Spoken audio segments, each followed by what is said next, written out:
ये केवल पक्षपात की भक्ति चल रही। मंदिर क्या है? पक्षपात है। मस्जिद क्या है? पक्षपात है। गिरजा गुरुद्वारा क्या है? पक्षपात है।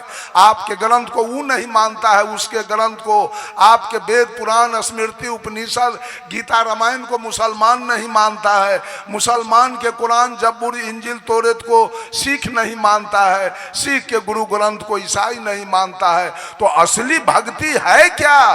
ये असली भक्ति सब पक्ष से हटकर सदगुरु कबीर ने लाया था। संतो सदगुरु भक्ति आनी, नारी एक पुरुष दुई जाया, बूझो पंडित ज्ञानी। पाहन फोर गंग एक निकले, चहु दिस पानी पानी। अतई पानी दोई पर्वत बूढ़े, दरिया लहर समानी। नारी सकल पुरुष को खाया, ताते रहो अकेला।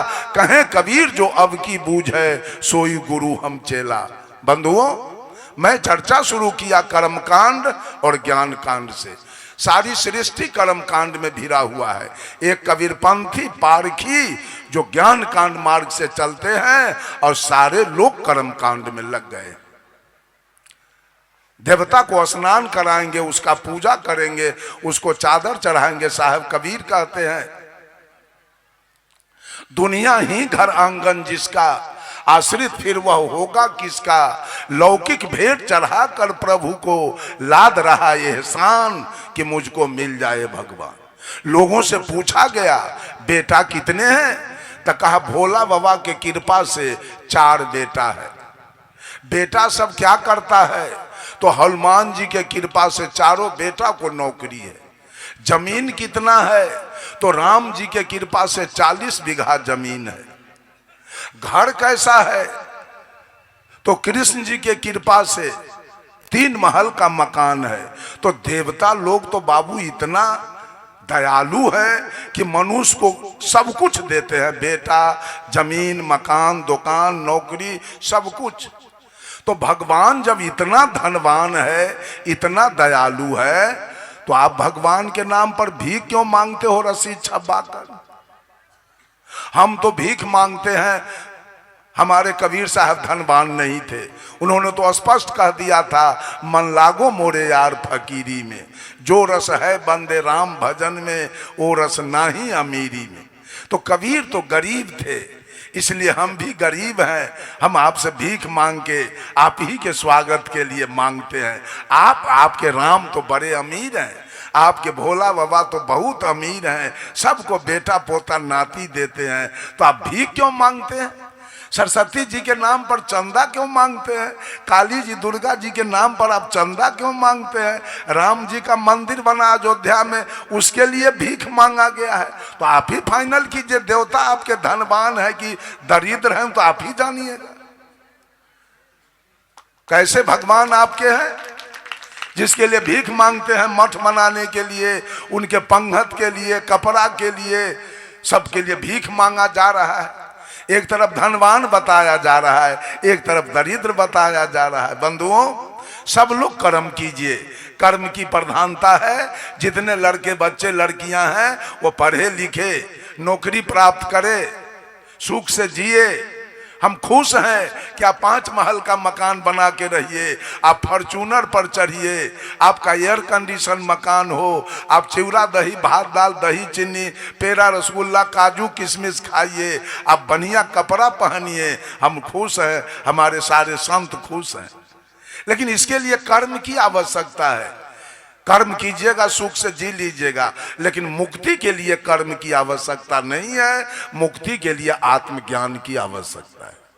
आज मनुष्य जीने के लिए, सुख के लिए भी कर्म कर रहा है और मुक्ति के लिए भी कर्म कर रहा है। सारे लोग कर्म कांड में गंगा जमुना में जाके स्नान करते हैं। स्नान करने से मुक्ति होती है क्या? स्नान करने से पाप ऊपर में बैठा है। गुरुजी कहा करते थे बराबर कि पाप तिलवा है कि स्नान करने से धोआ गया? ऊपर में पाप है कि पाप तो अंदर में बैठा है। वो पाप कैसे धोआ जाएगा स्नान करने से?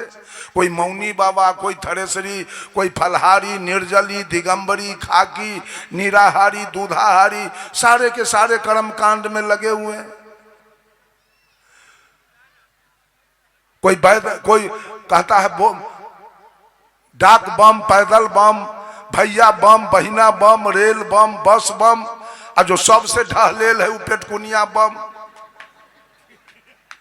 ये सारा कर्मकांडी लोग आके सुनते ले तो लेते हैं सत्संग की बात, लेकिन कर्मकांड इनके दिल से जा नहीं रहा। जिस साल परम पूजा विलाग साहब का देहावसान हुआ, उस साल के सत्संग में पूज गुरुदेव गए थे, वहां मैं भी गया।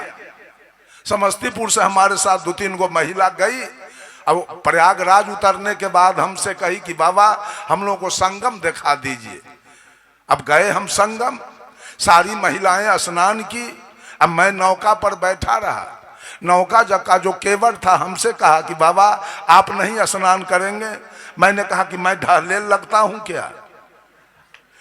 कदोर पानी में, थूक खार वाला पानी में हम स्नान करेंगे? हमको क्या पाना है, क्या लेना है?